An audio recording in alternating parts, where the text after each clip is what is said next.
प्रश्न संख्या 36 माननीय आप पूरा आपका जवाब आ गया। मैं आपको प्रमुख प्रश्न पूछ लेता हूं, बैठो आप।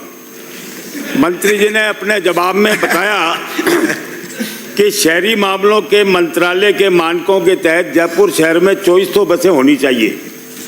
आपने अपने जवाब में बताया कि वर्तमान में 200 बसें संचालित है और सितंबर 2025 में 100 बसें और कबाड़ हो जाएगी और केवल 100 बसें रह जाएगी। क्या ये भी सही है कि गत 5 वर्षों में सीएनजी और इलेक्ट्रिक बसें खरीदने के 3 प्रस्ताव बने और सरकार ने उनको मंजूरी नहीं दी? मैंने पूछा था 9/7/2019 को एक प्रश्न, तो जवाब आया सरकार का कि मामला प्रक्रियाधीन है। फिर मैंने पूछा 18 जुलाई 2023 को, तो आपने कहा कि सरकार ने कहा कि मामला प्रक्रियाधीन है और आपने भी अभी जवाब में कहा है कि मामला प्रक्रियाधीन है। तो भगवान, आप यहाँ बसें चलाओगे या मामला प्रक्रियाधीन ही रहेगा? ये बताइए कि सरकार इनको मंजूरी दे देगी और ये सड़क पर कब तक बसें आ जाएगी? पहला प्रश्न। माननीय मंत्री जी।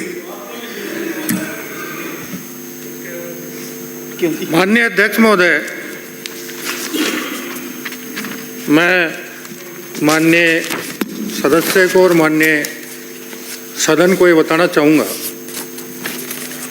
कि मैंने जवाब में साफ लिखा है कि 150 इलेक्ट्रिक बसें जो भारत सरकार हमको देगी, उनकी भारत सरकार के स्तर पे निविदा 2 जनवरी 25 को खोली जा चुकी है, जिसके परीक्षण की कार्रवाई प्रक्रियाधीन है। जब निविदा खुलेगी, निविदा तकनीकी निविदा है, वित्तीय निविदा है, और उसके अलावा राज्य सरकार ने 300 बसें सीएनजी चलित ऐसी मिडी बसों की निविदा प्रक्रियाधीन है, जिसकी तकनीकी निविदा 6/2/2025 को खोली जाएगी और खोलने के बाद यथाशीघ्र उसका परीक्षण कर नियमानुसार आगे की कार्रवाई की जाएगी।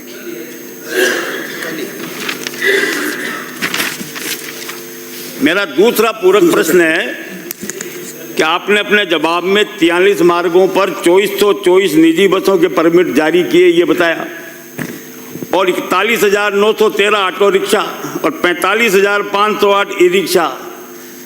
तो क्या जनता को निजी क्षेत्र के रहमो करम पर छोड़ दिया आपने? सारा ट्रैफिक जाम रहता है इनके कारण। तो क्या जो शहरी मानकों के हिसाब से 2400 बसें चलाने का जो मापदंड है, क्या उसके हिसाब से आप ये जो आपने 300 150 बसें 450 बसें हुई, तो 2400 बसें चलाने का विचार है कि नहीं, और है तो कब तक चलाओगे? बिराजो माननीय मंत्री जी। माननीय अध्यक्ष महोदय,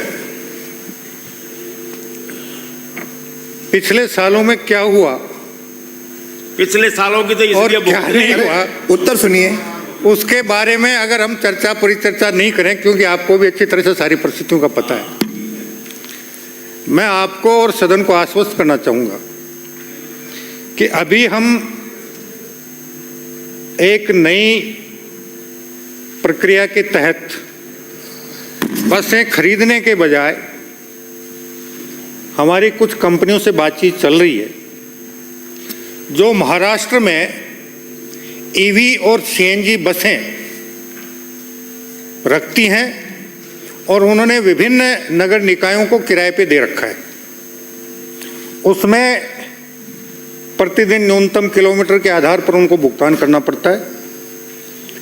ड्राइवर, बसों का रखरखाव, उनका बाकी सारा सिस्टम, हमारा काम सिर्फ एक कंडक्टर रखकर उनसे आय अर्जित करना, जनता को सेवा देना, और जो आय अर्जित हो वो अगर पर्याप्त हो तो ठीक है, वरना सरकार कुछ और मिलाकर उनको उनकी सेवाओं का भुगतान करे।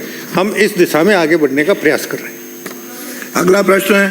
एक प्रश्न मेरा और है कि ये जो 41,000 ई रिक्शा चल रहे हैं जयपुर में, उनमें अधिकांश बांग्लादेशी और रोहिंग्या ये इनको चला रहे हैं। तो मैं चाहूँगा इनकी जांच करें और ये इस प्रकार के यदि लोग हैं बांग्लादेशी और रोहिंग्या तो उनके लाइसेंस निरस्त करके उनको बंद करें।